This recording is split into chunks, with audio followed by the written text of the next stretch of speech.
Hi, audience.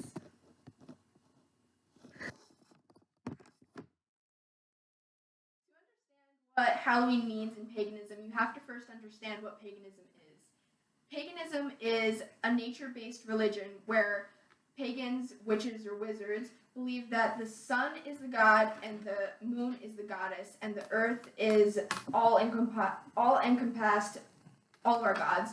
We have to treasure the earth and keep her alive and keep her safe. It's basically just says that you can do whatever you want as long as you're not hurting other people and as long as it's for the right reasons. It's about spreading love and harmony and being happy and enjoying the earth for everything that it is. Because it is a nature based religion, the holidays are also nature based. As the wheel of the year goes around, we celebrate the change of seasons and the sun and moon going to different degrees of zodiacs. Because this doesn't happen at the same pace every single year, our holidays don't fall on the same days of every single year either. For example, Halloween falls on October 31st or whenever the sun is in 15 degrees Scorpio, which can happen anywhere from October 31st to November 2nd to November 4th. Halloween, or All Hallows Eve, is the oldest known unbroken holiday, meaning that it has been practiced for 6,000 years consistently throughout all religions. Halloween originated within paganism, but has been taken on by other religions and has even been abashed by other religions, such as Christianity. Halloween developed from the Celtic holiday called Samhain. It was a time of year where we acknowledged the end of the summer and the beginning of winter. Because we acknowledged the end of the summer, it was called Summer's End. That's what Samhain means. If you think about it, it kind of sounds similar.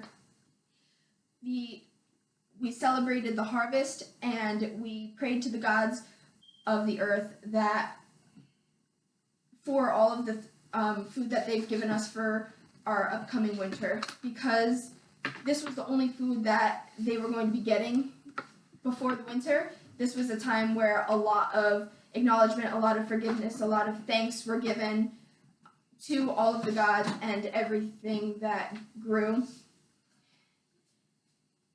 It was also known as the Celtic New Year. It still is. It was the time where you would acknowledge the beginning of and ending of all things.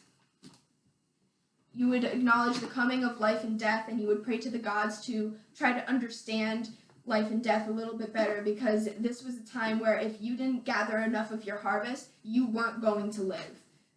You didn't get to go to the supermarket and buy new vegetables whenever you wanted to. If you didn't get enough from your harvest, you were going to die. And that was part of the reason why people kind of got in touch with death during this time of the year. They kind of started to understand that death was imminent and it could happen at any time to any one of them. And so they tried to understand it better by praying to their gods and just being thankful for all the time that they had left, because it might end at any moment.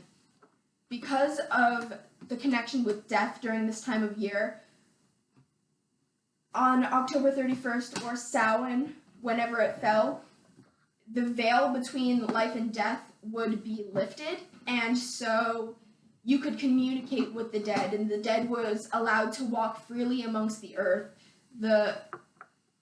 The gates between worlds was kind of opened, and they could enter and leave whenever they wanted during that day. This was a time where a lot of pagans would pray to their gods and pray to their ancestors to try to understand what was coming within the next year.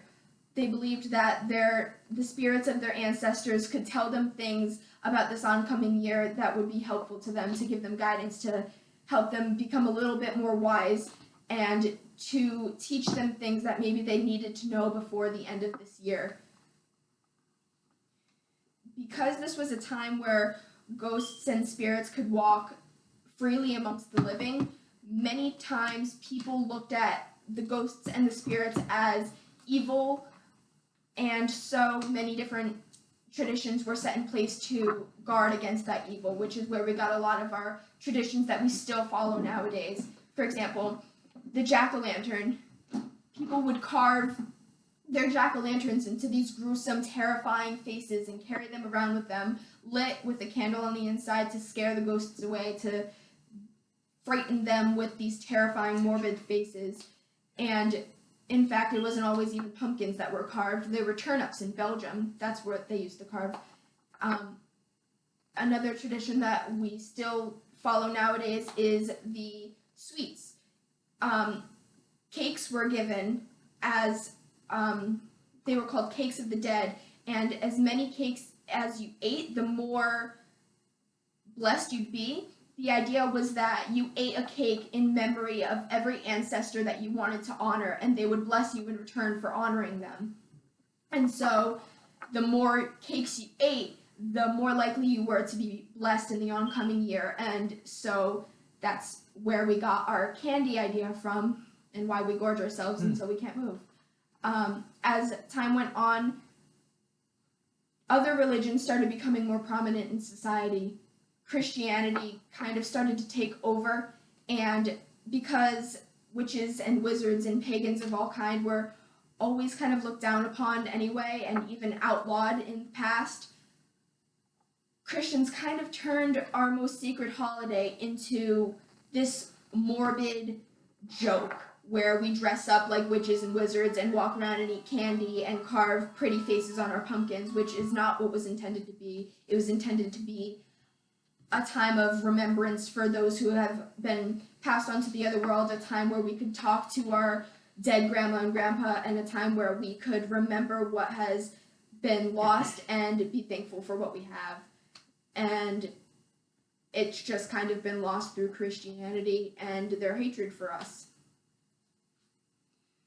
This is my audio.